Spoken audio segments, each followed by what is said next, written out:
Hello, survivors. Thanks for joining us today. Before we begin, if you enjoy our stories, please subscribe to the channel. It really means a lot. Also, tell us in the comments which city you're listening from. It's great to see how far our community reaches. Now, let's start the story. The coffee tasted like ash. Had tasted like ash since about 600 this morning, right after the first call came through. Dispatch patched it from county. Some kind of violent psych case over in Riverdale, the next town over. Sounded nasty. Required state trooper backup. Unusual, but not unheard of. I'm Sheriff Brody, Harmony Creek, population 23317 on a good day. We don't get much excitement out here in rural Pennsylvania, nestled between rolling hills and forgotten coal country. Mostly just traffic stops, the occasional domestic, maybe a bar fight at the Rusty Spur on a Saturday night. My biggest headache is usually Mayor Thompson complaining about kids skateboarding on the town square fountain. I took another sip of the bitter coffee, staring out the window of my small office. Main Street was quiet, bathed in the weak light of a late October morning. Old man Hemlock was sweeping the sidewalk in front of his hardware store, same as every Tuesday. Sarah Jenkins was opening up the bakery, the smell of fresh bread faintly reaching me even through the closed window. Normal. Routine. That's what Harmony Creek was built on, which is why the feeling crawling up my spine felt so damn wrong. Deputy Ray poked his head in. Young guy, barely 25, eager, maybe a little too trusting of the world's inherent goodness. Morning, Sheriff. Quiet one so far. Morning, Ray. Let's hope it stays that way. I gestured to the coffee pot. Help yourself, tastes like regret, but it's hot. He grinned, pouring himself a cup. Anything interesting come over from county? Just that psych call in Riverdale. Sounded like a mess, troopers handled it. The radio crackled. Martha, our dispatcher, and the closest thing the department had to an office manager. Her voice calm, practiced. The same tone she used for reporting lost dogs or fender benders. Sheriff, got a call from Miller's farm. Out on Route 9. Mrs. Miller sounds frantic. Says her husband attacked her, says he bit her. Ray choked on his coffee. Bit her? Like attacked her? That's what she said, Ray, Martha replied, a hint of confusion in her voice. Says he's acting crazy, foaming at the mouth. Maybe rabies. Rabies, out here, possible, I guess, hadn't had a case in years. All right, Martha, tell her we're on our way. Advise her to lock herself in a room if she can. I grabbed my hat and duty belt. Ray, you're with me. The drive out to Miller's farm took about 10 minutes, winding through harvested cornfields and patches of dense woods. The air was crisp, leaves turning gold and red. A perfect autumn day except for the knot tightening in my gut. Think it's really rabies, Sheriff? Ray asked, checking the chamber on his service. Shotgun. Could be, I said non-committally. Or bad moonshine, or maybe something else entirely. That call from Riverdale echoed in my mind. Violent. Aggressive. We pulled up the long gravel driveway to the Miller farmhouse. It was quiet. Too quiet. No dogs barking, no tractor running. The front door was closed, but a window beside it was shattered, glass littering the porch. Sheriff's Department, I called out, hand on my sidearm. Mrs. Miller? A muffled sob came from inside. He's in the barn. He tried to break down the bedroom door. Oh God, Jed, what's wrong with you? Jed Miller was a good man. Quiet farmer, worked hard, deacon at the church. Not the type for violence, domestic or otherwise. Ray, cover the house. I'll check the barn. The barn doors were slightly ajar. I pushed one open slowly, weapon drawn. The interior was dim, smelling of hay, manure, and that coppery scent again. Stronger this time. Something shuffled in the back, near the stalls. Jed Miller, it's Sheriff Brody. You all right, son? A low growl answered me. Not an animal growl. Something guttural, wet. I eased forward, flashlight beam cutting through the gloom. He was crouched in a corner over by the feed bins. His back was to me. His overalls were torn, stained dark. Jed? He turned and my blood ran cold. It was Jed Miller's face, but warped wrong. Skin gray and waxy, veins standing out dark against the surface, eyes milky white rolling wildly. Saliva, thick and stringy, mixed with dark blood, dripped from his chin. His teeth were bared in a snarl, lips peeled back. Jesus Christ, I breathed. This wasn't rabies. This wasn't moonshine. He saw me, or sensed me. He let out a choked roar and lunged. He moved fast, impossibly fast for a man Jed's size, limbs flailing at unnatural angles. I fired twice, center mass, just like training. Dictates. The bullets hit him, punched through his overalls, but he didn't even slow down. He slammed into me, knocking me backward into a stack of hay bales, jaws snapping inches from my face. The stench of rot and blood was overwhelming. I kicked out, shoving him back, scrambling for my weapon which had fallen from my grasp. Ray burst into the barn, shotgun leveled. Sheriff. Jed, or the thing that was Jed, ignored the pain that should have crippled him and turned on Ray. Ray fired the shotgun. The blast hit Jed square in the chest, tearing a huge hole. But Jed just staggered, then kept coming. Headshot, Ray. Take the head, I yelled, finally finding my pistol in the hay. Ray, panicked, fired again, hitting Jed's shoulder. Jed swiped at him, clawed fingers tearing Ray's sleeve.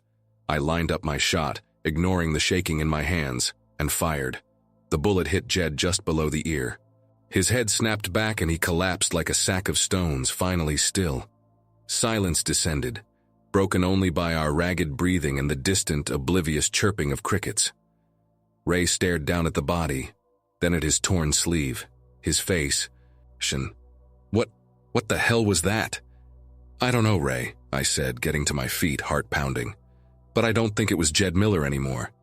We found Mrs. Miller locked in the pantry, terrified but physically unharmed, aside from a nasty bite mark on her forearm where Jed had apparently grabbed her. She sobbed hysterically, unable to comprehend what had happened to her husband. He just changed, Sheriff. One minute he was complaining about a headache, the next, his eyes, oh God, his eyes. We called for an ambulance, but Martha reported back that county dispatch wasn't responding, and local EMTs were swamped with similar calls, violent assaults, people acting erratically, unresponsive to pain. I looked at the bite on Mrs. Miller's arm, then at Jed's body lying still in the barn. A cold dread, heavier than anything I'd ever felt, settled over me. This wasn't isolated. This was spreading. Back in the cruiser, Ray was quiet, staring blankly out the window. Sheriff, he finally said, his voice low. That thing, it took 2 pistol rounds and a shotgun blast to the chest. It shouldn't have been moving. I know. And Mrs. Miller, she's bitten. I nodded grimly. Keep an eye on her when the ambulance gets here. Don't let her out of your sight. If she changed, I didn't want to think about it. I tried raising county command on the radio again. Static. Tried the state police frequency. More static, occasionally broken by fragmented, panicked voices mentioning roadblocks, quarantines, military deployment. Something big was happening, something beyond Harmony Creek, and we were cut off. Martha, I radioed back to the station. Patch me through to Mayor Thompson. Urgent. A few minutes later, Thompson's perpetually annoyed voice came. Over the line. Brody, what's so urgent? I'm in the middle of a planning meeting for the Harvest Festival. Mayor, cancel the festival. Cancel everything. We have a major situation developing. Jed Miller attacked his wife, seemed rabid, but worse.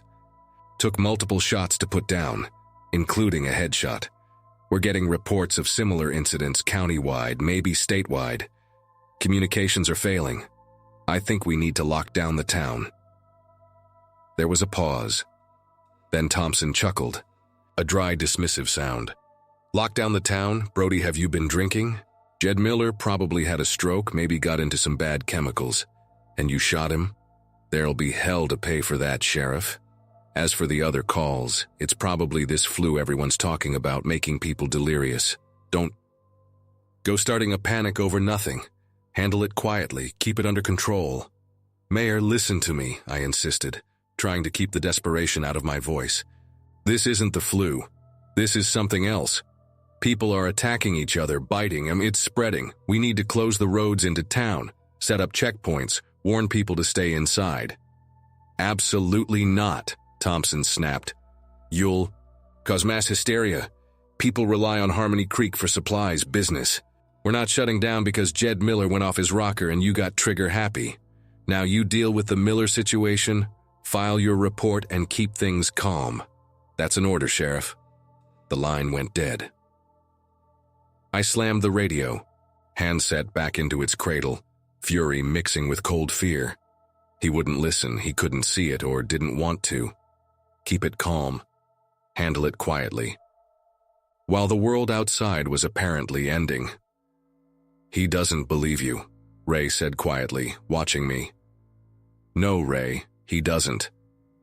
I looked at my deputy, saw the lingering fear in his eyes, but also the ingrained instinct to trust authority, to rationalize the impossible. "Do you?" Ray hesitated, looking down at his torn sleeve. I don't know what I saw back there, Sheriff. It wasn't right, but dead people getting up, biting people, it sounds crazy." That was the crux of it. It was crazy, insane, impossible. Everything in our ordered world screamed against it. But I'd seen Jed Miller take bullets that should have killed him 10 times over and keep coming. I'd seen the vacant hunger in his eyes. I knew what I saw. The problem was, I seemed to be the only one willing to believe it. And I was the sheriff, responsible for 2,000 souls who were about to face a nightmare they couldn't even conceive of, let alone prepare for. The first day had barely begun, and already I was fighting a war on 2 fronts. One against the dead and one against the disbelief of the living. The ambulance finally arrived for Mrs. Miller almost an hour later, sirens off, lights flashing nervously. The 2 EMTs, Mark and Chloe, looked shell-shocked. "Sheriff, it's insane out there," Mark said, his hands trembling as he checked Mrs. Miller's vitals. "We just came from the old folks' home. 3 attendants down, residents attacking each other. Never seen anything like it." "Is she stable?" I asked, nodding towards Mrs. Miller, who was now shivering, her skin clammy, despite the warm blankets they'd wrapped her in. The bite mark on her arm looked inflamed, dark, veins radiating from it. Chloe shook her head grimly. "Rapid pulse, fever spiking, pupils are dilating unevenly. Whatever Jed had, I think she's got it too." She looked at the bite, then at me. "Sheriff, standard procedure for potential biohazard exposure requires quarantine." "There is no quarantine," I said flatly. "Hospitals are overrun or compromised. Get her back to town, take her to Doc Evans' clinic. Tell him what happened, tell him what you saw here. Maybe he can figure something out." I pulled Ray aside. "Ride with them, don't let her bite anyone, understand? If she changes, you know what to do."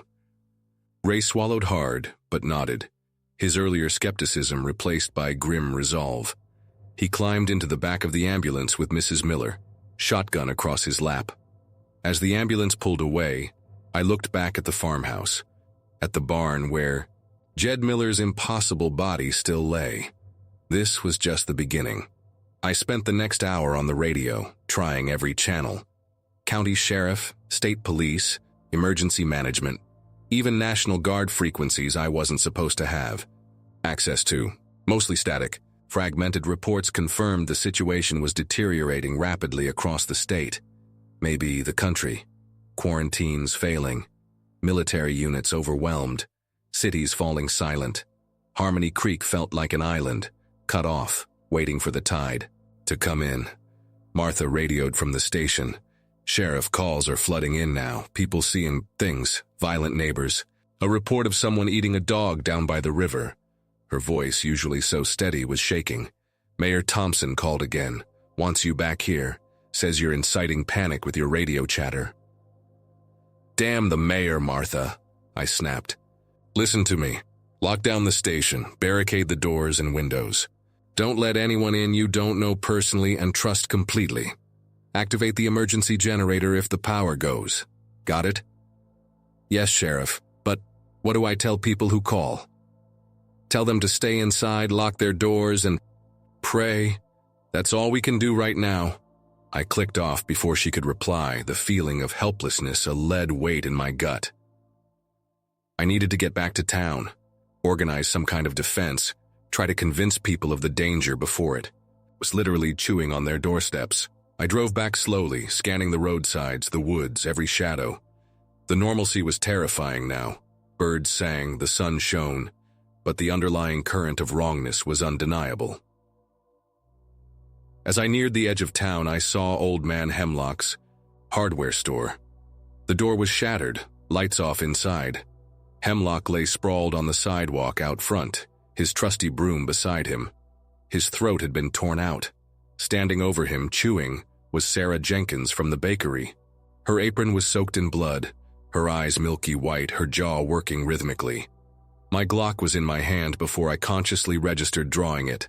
Sarah Jenkins made the best damn cinnamon rolls in 3 counties. Always had a smile. Now, this. She looked up as my cruiser approached, her dead eyes fixing on me. She snarled, dropping the piece of hemlock she'd been gnawing on, and started staggering towards me. I didn't hesitate. 1 shot. Headshot. She crumpled. The sound of the shot echoed in the unnerving quiet. Almost immediately, heads popped up from behind parked cars. Figures emerged from doorways further down Main Street. Infected, drawn by the noise. Dozens of them. They started moving towards me, shambling at first, then picking up speed, braking. To that horrible, jerky run, I threw the cruiser in reverse, tires squealing. No way I could face that many alone. I needed the station, the limited safety of its walls, whatever backup Martha represented. I raced back through the increasingly deserted streets, the horde growing behind me as more infected joined the pursuit from side alleys and houses. The sheriff's station looked quiet from the outside, but I knew Martha was inside, hopefully safe behind locked doors. I pulled into the rear sally port, hitting the remote gate opener. It groaned, slowly open. I drove inside, the gate closing behind, just as the first few infected reached it, slamming futilely against the reinforced steel. I burst into the station, weapon drawn. Martha. She emerged from the comms room, shotgun in hand, looking pale but resolute. Sheriff, thank God. They're everywhere out there. I know. Did Ray get back with the ambulance? She shook her head. No word. Tried raising. Them just static. My heart sank. Ray, Mark, Chloe, Mrs. Miller. Likely lost. Power's been flickering, Martha continued. Generator kicked on twice. Phones are dead. Cell service is gone. We're cut off. All right. I took a deep breath, forcing down the fear, the grief. Focus, analyze, adapt. First things first, reinforce the barricades. Check all windows, all doors. Bring everything heavy from the evidence lockup, file cabinets, anything. We spent the next hour fortifying the station. It wasn't much. A small, single-story brick building with barred windows, but it was solid.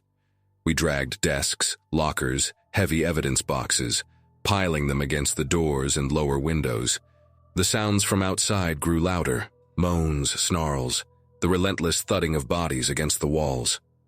How many are out there? Martha asked, peering nervously through a slit in a barricaded window. Too many, I said grimly, and likely more coming.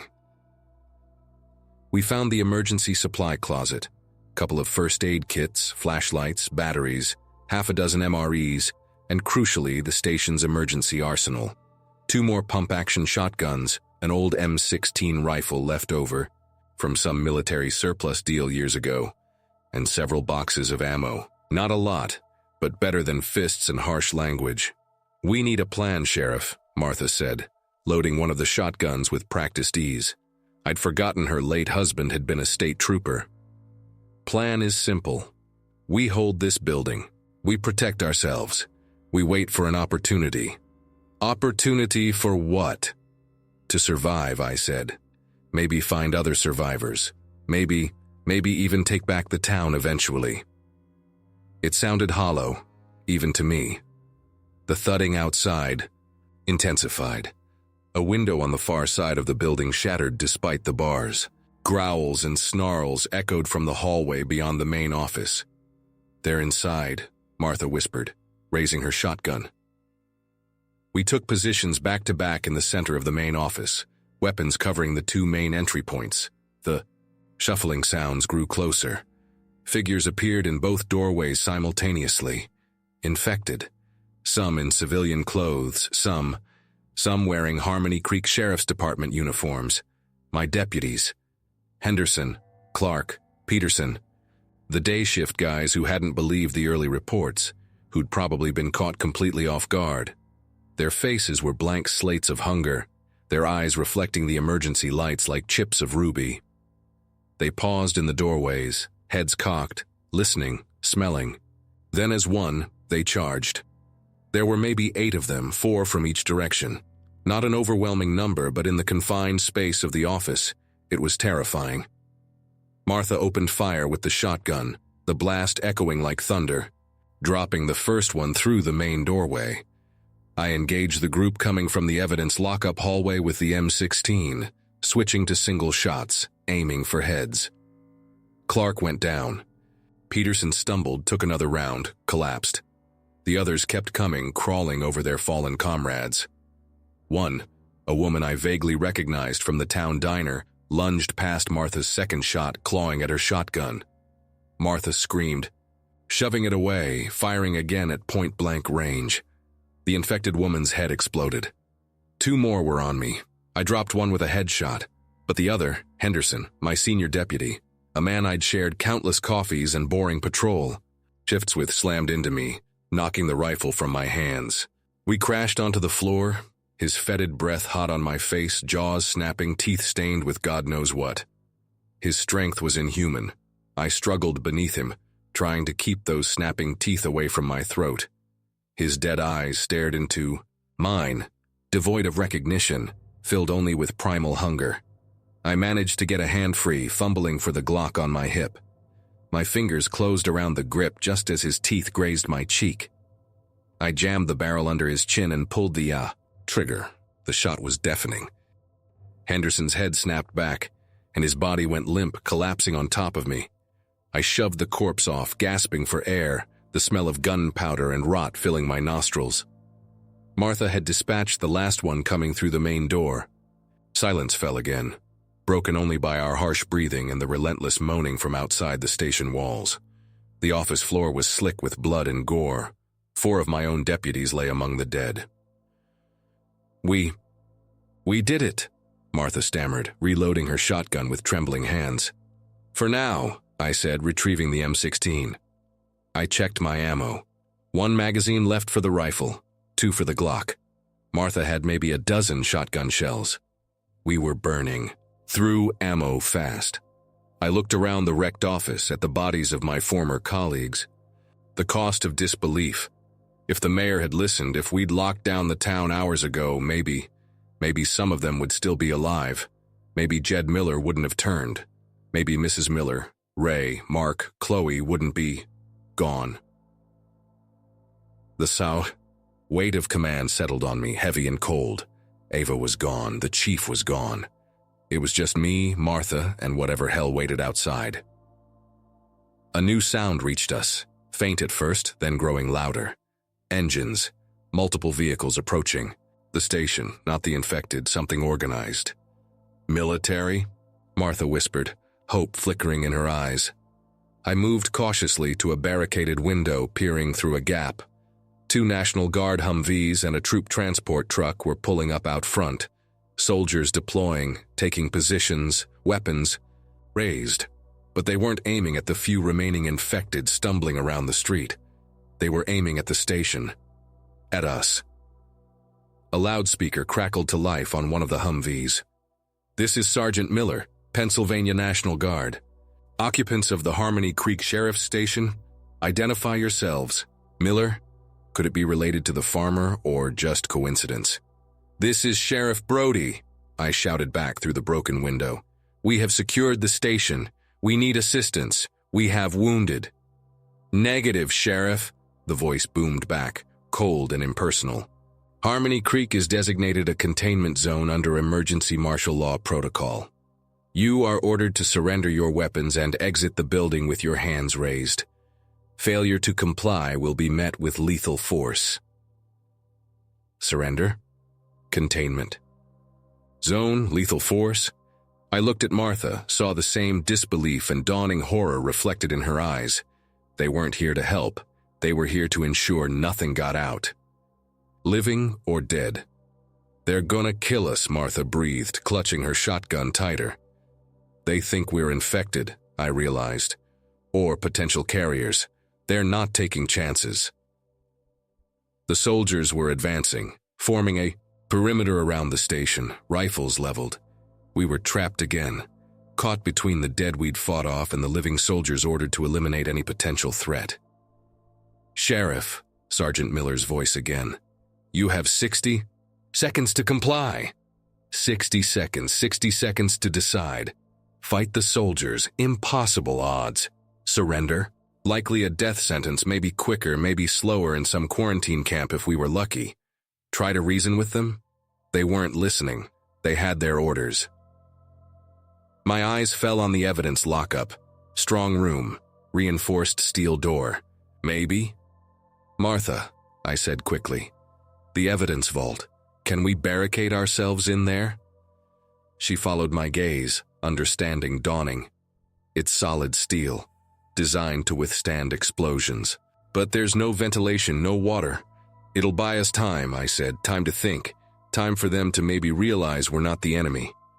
30 seconds, Sheriff. We scrambled, dragging the last heavy filing cabinet. Across the office, wedging it against the vault door just as the soldiers outside began shouting final warnings. We slipped inside the small, windowless room, filled with shelves of bagged evidence and old case files, and slammed the heavy steel door shut, spinning the locking wheel. Darkness enveloped us again, absolute and suffocating. We could hear the soldiers breaching the outer station doors, shouting commands, the sounds of methodical room clearing, then muffled pounding on the vault door. Occupants of the vault, this is your final warning. Open the door. We stayed silent, pressed against the cold steel shelves, listening to our own frantic heartbeats echo in the small space. The pounding stopped. Footsteps receded. Then, a new sound. Drilling. They were trying to breach the vault. Time.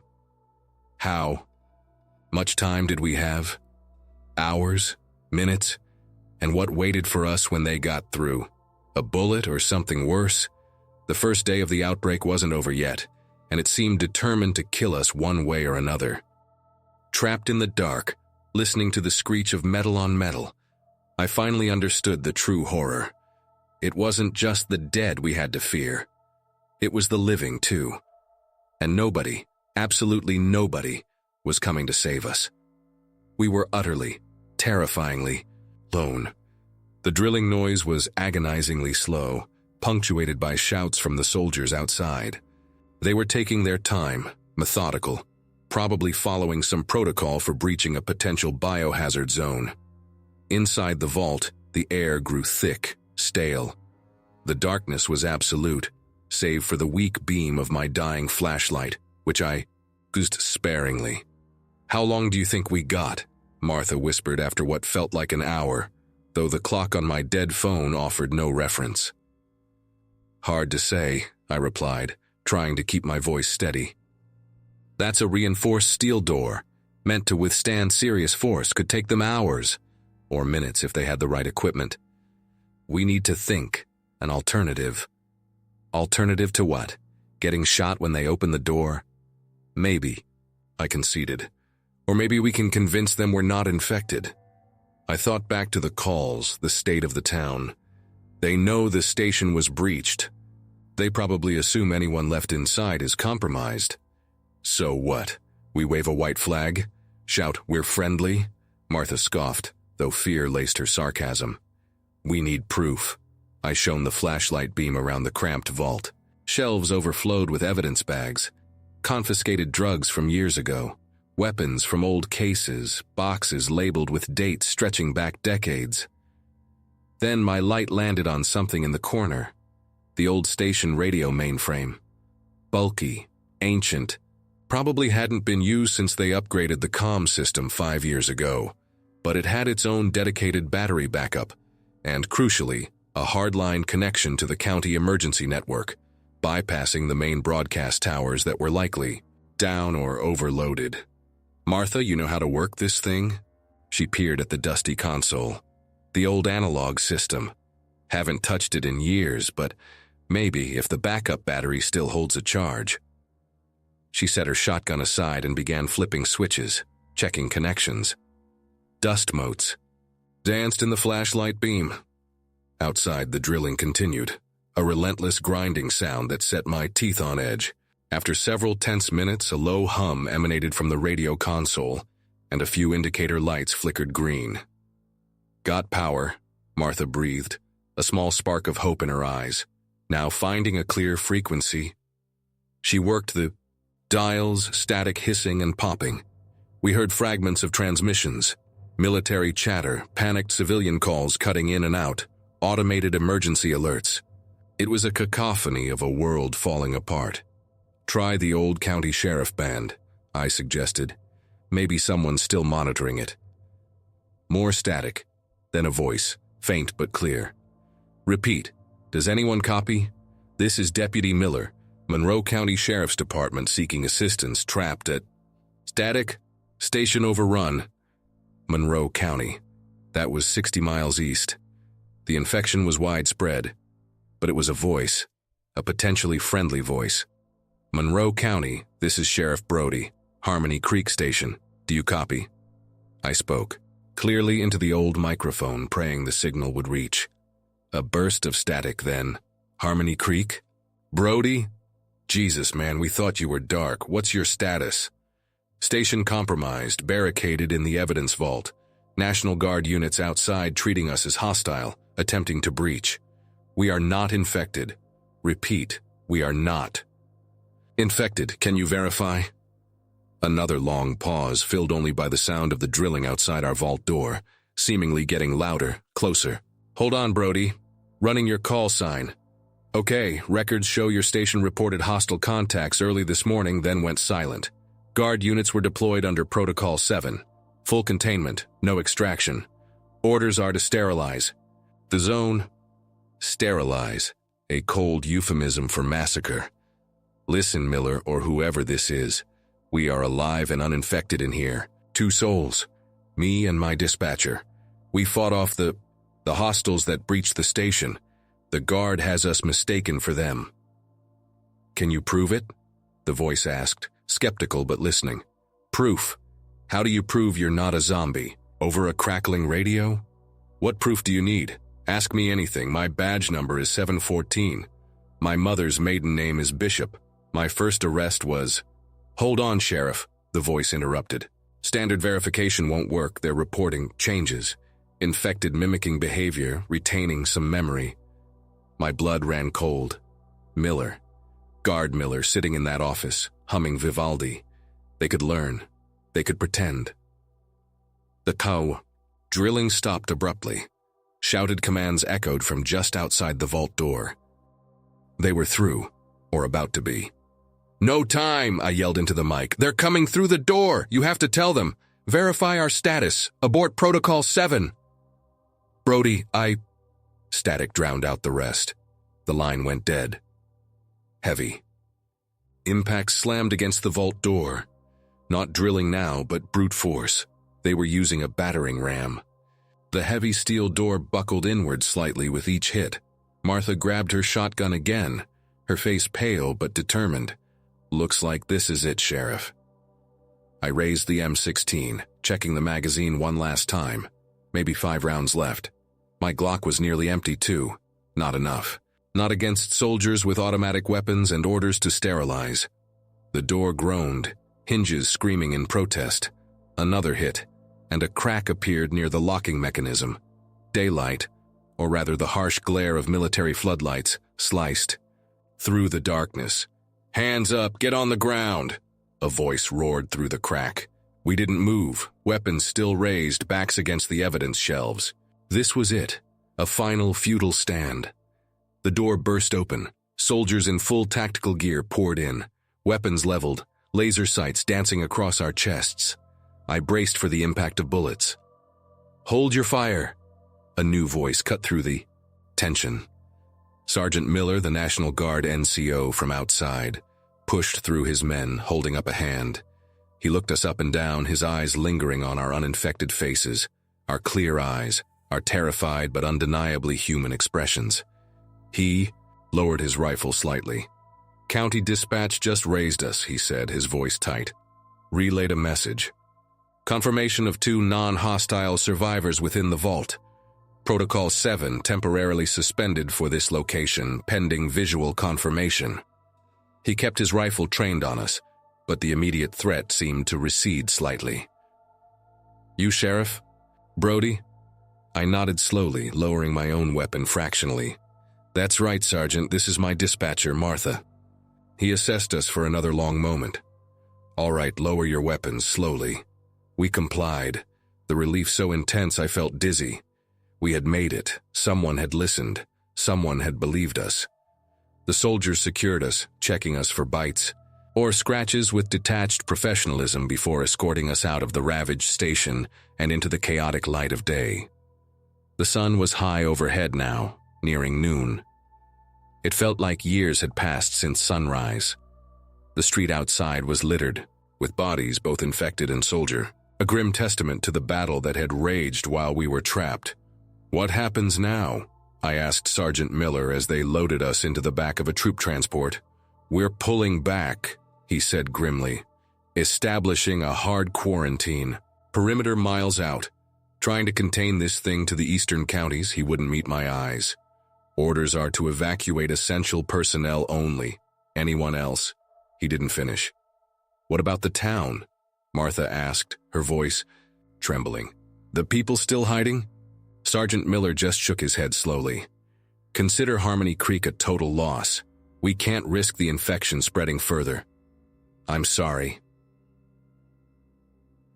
As the transport truck rumbled away, I looked back at Harmony Creek. Smoke still rose from distant fires. The streets were empty now, save for the twitching corpses and the scavenging birds. My town, my responsibility, lost. Because no one would believe me until it was too late. The knowledge was a bitter weight, heavier than any grief. We had survived the first 12 hours, but the cost of disbelief was the town itself, and the guilt of knowing I hadn't been able to make them listen in time. That was a ghost that would haunt me long after the dead stopped walking. The truck carried us away, leaving behind the ruins of Harmony Creek, a monument to the day the world ended, and nobody believed it until the teeth were at their throats.